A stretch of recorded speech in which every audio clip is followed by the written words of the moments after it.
Nous allons maintenant parler d'évaluation paresseuse. On voit ici sur cette définition que je vous laisse lire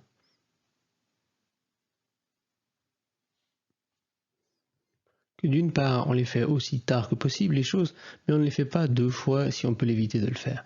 Donc, on va maintenant regarder comment on implémente une telle évaluation en ce cas-là. Eh bien, ça consiste d'une part à utiliser le mot-clé lazy devant les vals qu'on ne souhaite pas exécuter immédiatement. Donc, c'est une optimisation qui fait du sens si on y réfléchit, parce que en fait, en programmation fonctionnelle, lorsqu'on utilise des fonctions qui sont pures, eh bien, chaque expression va reproduire exactement le même résultat à chaque fois qu'elle va être évaluée.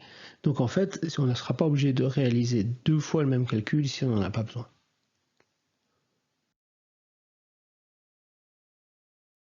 Donc la laziness est effectivement quelque chose qui est faisable dans la plupart des langages fonctionnels, également dans les langages non fonctionnels, mais ça fait surtout du sens dans les langages fonctionnels vu qu'on a cet effet de pureté qui évite de devoir refaire le même calcul deux fois. Certains langages fonctionnels d'ailleurs, comme Haskell, utilisent ce type d'évaluation par défaut. En ce cas-là, l'évaluation par défaut est l'évaluation stricte, donc l'évaluation standard. On peut se poser la question pourquoi, étant donné que Scala est aussi un langage fonctionnel. Eh bien, la raison se trouve en fait dans les éventuels side effects qu'on peut obtenir quand même en Scala. Et en fait, si l'on ne fait pas attention, on peut être facilement étonné par certains effets, en fait, si l'évaluation est lazy par default, notamment quand on a de la programmation orientée objet. Il ne faut pas oublier que Scala, c'est un langage mixte qui va prendre de la programmation fonctionnelle et de la programmation orientée objet ensemble. Par contre, on peut avoir des valeurs lazy. On peut faire un petit exemple ici, relativement simple. Lorsque j'écris lazy val x égale expr, eh bien, si on n'utilise pas x à quelque part dans une expression, x ne sera pas évalué. Un petit exercice maintenant dans lequel on va regarder qu'est-ce qui est affiché en fait sur la console comme effet de bord lorsqu'on essaiera d'évaluer l'expression qui se trouve ici en dessous, expression qui va en fait mixer d'autres évaluations de valeurs ainsi qu'une val qui est lazy. Alors faites attention lorsque vous allez évaluer tout ça de bien prendre en compte le fait que y n'est évalué que lorsqu'on en aura besoin et il sera évalué qu'une seule fois. On arrive maintenant au cœur de la programmation fonctionnelle avec les streams. Les streams vont nous permettre de calculer avec des séquences infinies. Alors, pour bien montrer l'intérêt d'avoir des streams infinis, je vous propose qu'on prenne un petit exemple. Dans cet exemple, on va essayer de trouver le deuxième nombre premier qui se trouve entre 1000 et 10 000. Et on va faire ça en utilisant des fonctions d'ordre supérieur. Alors pour faire ça, on repart d'une fonction qu'on a déjà rencontrée, qui est la fonction prédicat isPrime. Ce isPrime ici prend un entier et nous retourne un booléen vu que c'est un prédicat. Et pour calculer si un nombre est premier ou pas, on regarde tout d'abord si ce nombre est négatif. S'il est négatif, il ne sera pas premier, ou égal à 0 aussi, il ne sera pas premier. S'il est égal à 2, ce sera un nombre premier. Et dans tous les autres cas, ce qu'on va faire, c'est regarder est-ce qu'il existe un nombre compris entre 2 et i-1 pour lequel, en fait, i est divisable par x sans reste. Ce qu'on a ici, i est divisible par x sans reste. S'il n'existe pas un tel nombre, donc si ici il n'existe pas un tel nombre, nous avons un nombre premier. Alors cette fonction isPrime n'est pas optimisée, bien entendu. On peut faire différentes choses pour optimiser cette fonction, comme par exemple s'arrêter jusqu'à ici à racine de i. Ça c'est une optimisation qui est basée sur les mathématiques, mais cette fonction isPrime, elle fonctionne même si elle n'est pas très efficace. Maintenant, lorsqu'on va l'utiliser, n'oublions pas que l'objectif ici, c'est de trouver quel est le second nombre premier qu'il y a entre 1000 et 10 000. Donc à l'aide de ce prédicat, on peut écrire la chose suivante, on peut écrire, bien, tout d'abord, on construit une séquence de 1000 à 10 000. Sur cette séquence, on extrait que les nombres premiers, puis on prend le second en utilisant le apply, nombre de cette séquence, puis on trouvera le deuxième nombre premier qu'il y a entre 1000 et 10 000. Alors cette manière de faire n'est pas très bonne en termes de performance. Ça c'est un code qui prend sur mon ordinateur de bureau à peu près 200 millisecondes. Cette performance n'est pas très bonne. Alors que peut-on faire pour améliorer et pourquoi cette performance n'est-elle pas très bonne? Je vous propose que vous réfléchissiez quelques secondes en mettant la pause, en essayant de trouver pourquoi ce code est lent et qu'est-ce qu'on pourrait faire pour l'améliorer.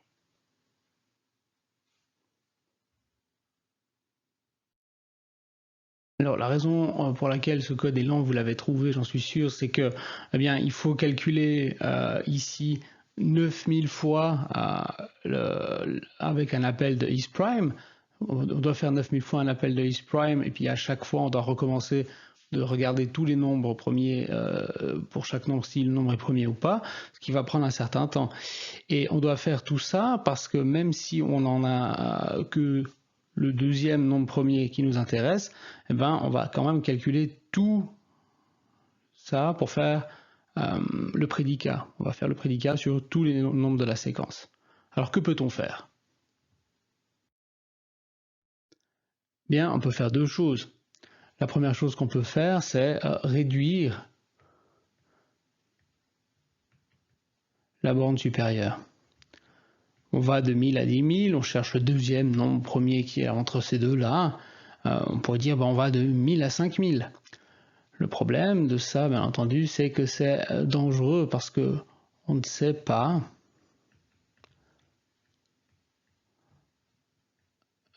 sans avoir de connaissances a priori knowledge, si on peut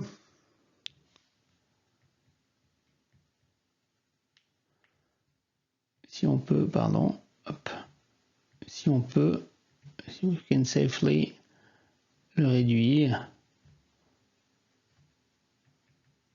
par exemple,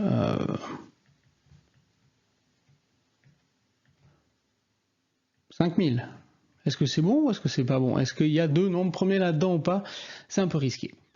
Faisable, mais risqué, et on n'aurait pas sûr d'avoir une bonne solution. La deuxième chose qu'on peut faire, qui elle est moins risquée, c'est de ne pas calculer en fait la queue de la séquence si on n'en a pas besoin. Donc on va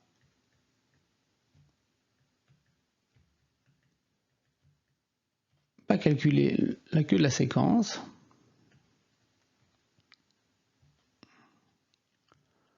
Jusqu'à ce que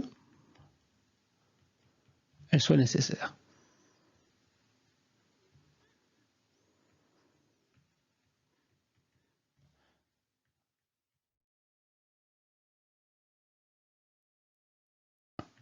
À avoir en fait le résultat de l'évaluation, qui peut-être n'arrivera jamais.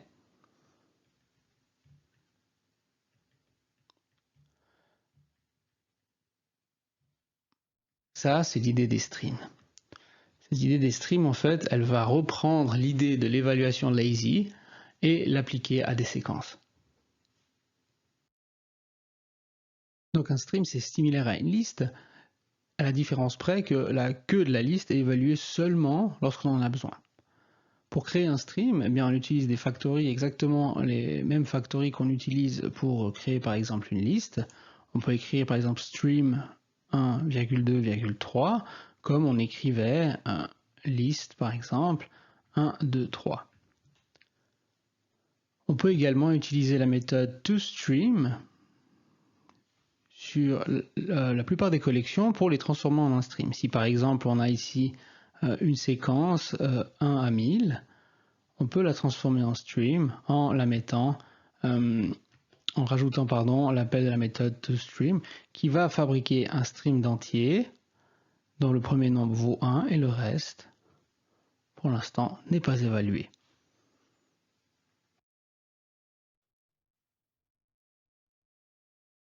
Il existe sur les streams la plupart des méthodes qu'il existe sur les listes. D'ailleurs, si on reprend l'exemple de tout à l'heure avec les nombres premiers, où on cherchait le deuxième nombre premier, eh bien, si dans ma séquence ici, je rajoute un toStream, eh bien, je vais transformer la séquence originale en un stream. Et puis, avec cette simple modification, eh bien, je passe de 200 millisecondes environ d'exécution à plus que 8 millisecondes d'exécution, de temps d'exécution, ce qui est quand même une optimisation assez intéressante avec l'usage d'une seule méthode. En termes de changement, ce qu'il y a, c'est qu'il y a une exception, c'est que le cons, donc le 2.2 qu'on a là, eh bien, produit toujours une liste. Si on veut produire un stream, eh bien, il faut utiliser l'opérateur h2.2 qui lui produira un stream. Donc, en réalité, lorsqu'on écrit x h2.2.xs, c'est la même chose que d'écrire stream.cons x,xs. Mais le 2.2 est réservé aux listes. Le h2.2 qui est là peut aussi être utilisé dans les patterns et dans les expressions pour faire du matching par exemple.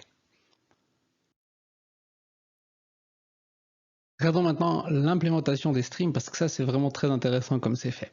Alors un stream c'est implémenté à l'aide de deux choses. La première des choses importantes c'est un trait et la deuxième c'est un objet compagnon. Donc ça a été repris depuis le code source de Scala. J'ai simplifié un petit peu les choses pour que ce soit plus clair, mais c'est vraiment l'implémentation. Donc le trait stream, eh bien, c'est un trait qui est générique. Hein. Il est générique en A et covariant en plus. Et ce trait stream A, eh bien, il étend les séquences de A. Donc on va retrouver en fait les méthodes qu'on a dans les séquences de A, c'est-à-dire qu'on va avoir un isEmpty, un head et un tail. Le isEmpty va nous retourner un booléen, le head va nous retourner le premier élément du stream, et le tail va nous retourner la suite. Donc comment c'est fait cette évaluation à la demande du stream? Eh bien, il faut aller, pour voir ça, regarder dans le cons du stream qu'on retrouve en bas ici. Donc, regardons cette méthode, le cons est générique en T. Alors là, on a T plutôt que A, vu qu'il n'y a qu'un seul argument. C'est un peu une garde-clocher, à savoir est-ce qu'on doit utiliser A, B, C, D dans l'ordre, ou bien est-ce qu'on utilise T quand il n'y en a qu'un seul. C'est un détail, mais ici, ils ont choisi d'utiliser T parce qu'il n'y a qu'un seul type générique. Mais c'est pas important. Ensuite, on a comme argument dans le cons eh bien, le head, qui est de type T, puis le tail, qui sera de type stream_t. Mais en étant attentif, on voit ici indiqué en rouge qu'en fait ce tl, eh bien, il sera évalué by name. C'est un paramètre by name, je vous le rappelle, by name, et non pas by value, c'est-à-dire qu'on va l'évaluer que si on en a besoin. Ensuite, lorsqu'on aura un stream défini par ce cons, eh bien, le isEmpty sera false, le head ce sera l'élément hd, et puis la queue ce sera un élément qui sera lazy. Ça signifie donc que le tail ne sera évalué que si on en a besoin, que si on l'appelle, et en plus ce tail vaut tl, donc l'argument by name qui est donné là-haut, et puis tl sera évalué uniquement quand on va accéder à tail. Voilà comment c'est implémenté en essence un stream. Donc on l'a compris, dans un stream, seul le premier élément est calculé, les autres éléments seront calculés à la demande, ce qui va nous permettre en fait de réaliser des streams infinis. Alors faisons quelques exemples. Imaginons que l'on souhaite réaliser le stream de tous les entiers à partir d'un certain nombre. Donc imaginons qu'on veuille un stream avec par exemple les valeurs, je ne sais pas, 3, 4, 5, 6, 7 jusqu'à l'infini en partant de 3. Alors pour faire ça, on peut définir une fonction, appelons-la from, qui à partir de un entier n, eh eh bien, nous fabrique un stream d'entier. Donc notre fonction va fabriquer un stream d'entier.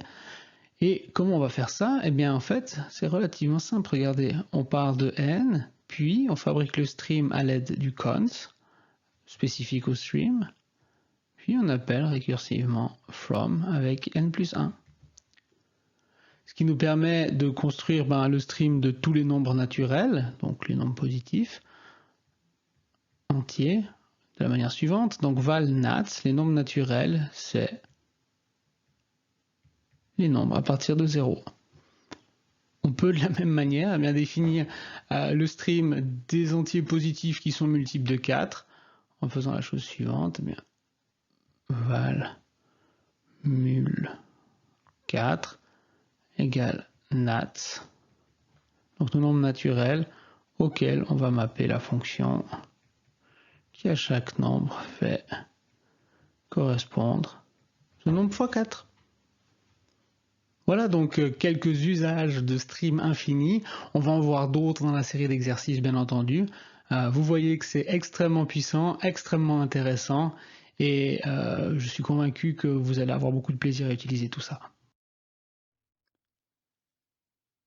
Avec ce slide et cette thématique, on arrive en fait à la fin de la partie fonctionnelle du cours Paradigme de programmation avancée. C'est le moment de faire un petit récapitulatif de tout ce qu'on a vu. Donc, nous avons commencé la première leçon en parlant des stratégies d'évaluation, donc l'évaluation stricte, by name. Nous avons vu aujourd'hui et terminé avec ça, avec l'évaluation lazy. Cela nous a permis de dire qu'en programmation fonctionnelle, eh bien, on n'a pas besoin d'état modifiable. On a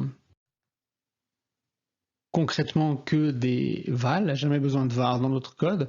Ça nous a aussi permis d'explorer les collections immutables, de voir les avantages que ça avait, d'utiliser des listes qu'on ne modifie pas mais qu'on recrée à chaque fois. Avec ces listes, on a pu exercer le pattern matching. Ce pattern matching nous a permis de simplifier la programmation des fonctions récursives notamment. Et puis nous avons vu que les fonctions d'ordre supérieur nous permettaient, en passant des fonctions dans des fonctions, en retournant des fonctions depuis des fonctions, eh bien, d'exprimer des choses relativement complexes en peu de lignes de code. Et on est arrivé aujourd'hui à la fin avec cette partie des streams qui englobent en fait tous les principes qu'on a vus, depuis les stratégies d'évaluation, l'absence d'état, jusqu'aux fonctions d'ordre supérieur où on a pu, grâce à la mise en application de tout ça, eh bien, réaliser des choses que j'espère vous aurez trouvées intéressantes. Ce qu'on a ici, eh bien, c'est pas quelque chose qui va transformer la manière de programmer, c'est pas la seule manière de programmer, c'est pas l'unique manière de faire les choses, mais c'est certainement, à mon sens, cette partie fonctionnelle, un toolkit qui est intéressant pour chaque programmeur et chaque programmeuse, et c'est surtout une autre manière de penser à notre code et à la manière dont on aborde les problèmes. Alors, ce que nous n'avons pas vu, notamment, c'est la programmation fonctionnelle avec des états. Qu'est-ce que ça veut dire? Qu'est-ce que ça change? Ça, c'est des choses qu'on ne verra pas dans le cadre de ce cours. Il est prévu une 8e leçon sur le parallélisme, donc comment exploiter concrètement dans des exemples de la programmation qu'on utilise tous les jours, bien comment utiliser l'immutabilité, notamment à travers 3 paradigmes assez intéressants qui sont ceux des acteurs, des collections parallèles et des futures. Ça c'est pour la leçon numéro 8. La leçon numéro 9 traitera quant à elle des Domain Specific Languages où on va en fait regarder comment les conversions implicites et différentes spécificités du langage nous permettent d'écrire des nouveaux langages de programmation dans le langage lui-même sans développer un nouveau compilateur, ce qui nous permet de faire des langages spécifiques dans le langage lui-même. On peut faire d'autres choses, bien entendu, avec les paradigmes de programmation avancés. On peut faire du data analytics. Vous avez le cours de Madame Fatemi qui parle de ça, notamment. On peut faire du web. Il y a toutes sortes de frameworks qui existent, dont Play et AK. On peut faire de la compilation. On peut faire tout plein de choses avec ces frameworks. Et c'est ce que nous allons voir dans la suite du cours.